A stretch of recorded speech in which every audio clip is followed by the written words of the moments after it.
I told them. I showed them a room now. Where Baba Luku now? And Mama Luku. Where are they?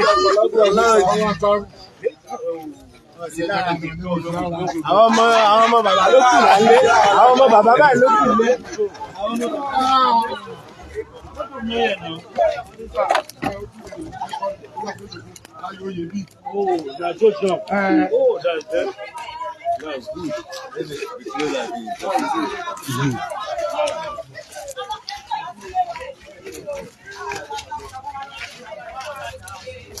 What about monkey when you do?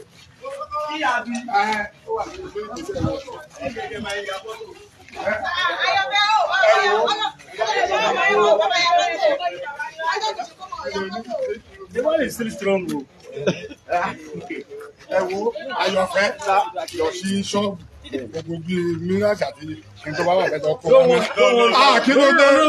No. Just go with snap picture. Just snap picture. Now I say I cannot come to Oshun. Go back. I must come and see Iree and see. I was see everybody.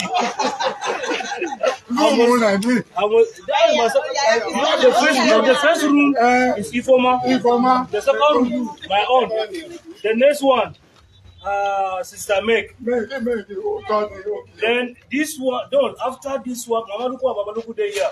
The next one is this girl. This is your boy with the body. What should be her name? Meg. No, not Meg. Sade. Exactly. I still remember. This is your motto.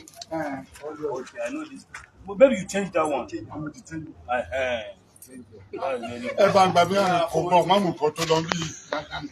Hello? Hey. Hello? Yeah, good afternoon, sir.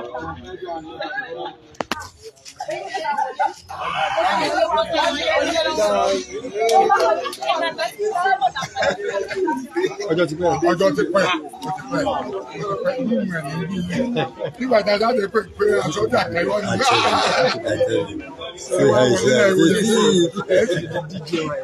Ṣọ́ọ̀ṣì wọn wá wà báyìí nínú Àbújá lọ́wọ́. DJ wise ni wọ́n wà.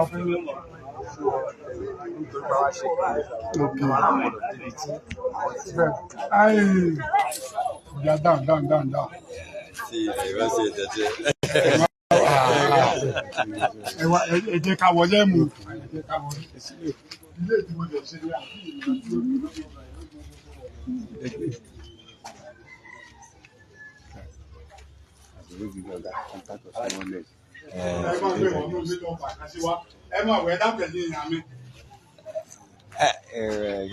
She just annoy her.